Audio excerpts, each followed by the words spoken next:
नमस्कार, स्वागत है आपका मेरे चैनल बेसिक्स ऑफ स्पिरिचुअलिटी पे। आज का टॉपिक है हिंदू धर्म में इतने देवी देवता क्यों होते हैं।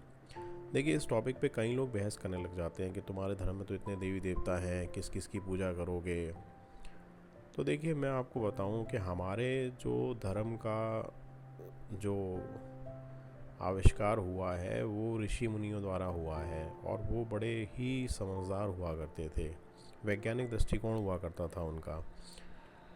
मुझे याद है 9th क्लास में हमारे एक चैप्टर हुआ करता था, भारत वर्षोन्नति कैसे हो सकती है, रिटन बाय भारतेंदु हरिश्चंद्र। तो उन्होंने एक पैराग्राफ में बताया था कि हमारे ऋषि मुनियों ने जो घास फूस से दूरबीन तैयार की, वही दूरबीन अमेरिका में करोड़ों की लागत से तैयार हुई, और उसकी गणना सेम आती है जो हमारे ऋषि मुनियों ने तैयार की।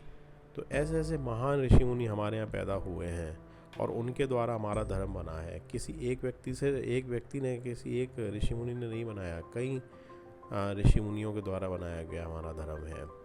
तो देखिए, हर उम्र में हमारी इच्छाएं अलग अलग होती हैं, हमें अलग अलग ज़रूरत होती है। हम पढ़ाई करते हैं तो हमारे लिए देवी हैं, सरस्वती देवी हैं। इसका मतलब मेन उद्देश्य इसका ये है कि हम कोई भी कार्य कर रहे हैं उसमें हम आध्यात्म से जुड़े रहें। आध्यात्म से जुड़े रहेंगे तो हमसे गलत कार्य नहीं होंगे। हम अगर आप देखिए व्यापार करते हैं तो लक्ष्मी देवी की पूजा की जाती है। तो आप एक गलत तरीके से ना कमाएं, सही तरीके से कमाएं, पैसे को सही कार्यों में लगाएं।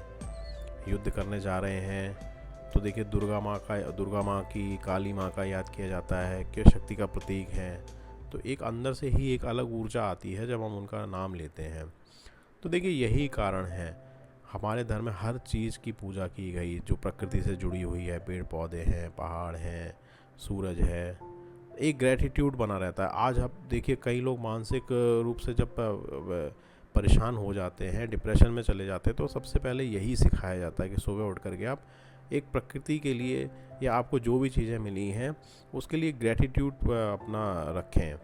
तो देखिए, कितनी बड़ी बात है ये। हमें मतलब कब से हिंदू धर्म में सिखाया जा रहा है कि ग्रेटिट्यूड रखना हर चीज़ के लिए। तो देखिए, पेड़ पौधों के लिए ग्रेटिट्यूड, सूरज के लिए ग्रेटिट्यूड, चंद्रमा के लिए ग्रेटिट्यूड, माता पिता के लिए ग्रेटिट्यूड। और माता पिता के लिए सोचिए, इतना ग्रेटिट्यूड है कि अगर हिंदू धर्म में माना जाता है कि अगर आपने माता पिता की पूजा कर ली तो आपको किसी भगवान की, किसी देवी देवता की पूजा करने की आवश्यकता नहीं है। गुरु का इतना सम्मान है कि गुरु भी भगवान से ऊंचा माना गया है। गुरु की आप पूजा करते हैं तो भगवान की पूजा करने की आवश्यकता नहीं है।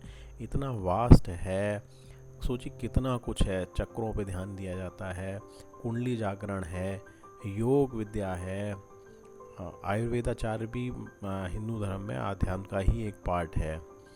तो आप सोचिए, कुंडली जागरण हो जाता है तो 7 जन्म आप आगे का जान जाते हैं, पीछे का जान जाते हैं। इतना कुछ ध्यान की विधियां हैं, इतनी विधियां हैं ध्यान की।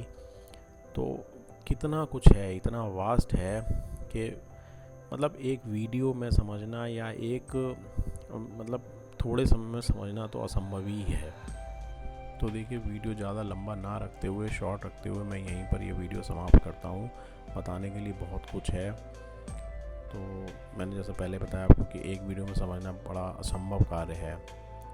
तो अगर आपको वीडियो अच्छा लगता है तो लाइक सब्सक्राइब कीजिएगा। इसी के साथ मैं अपना वीडियो समाप्त करता हूँ। नमस्कार।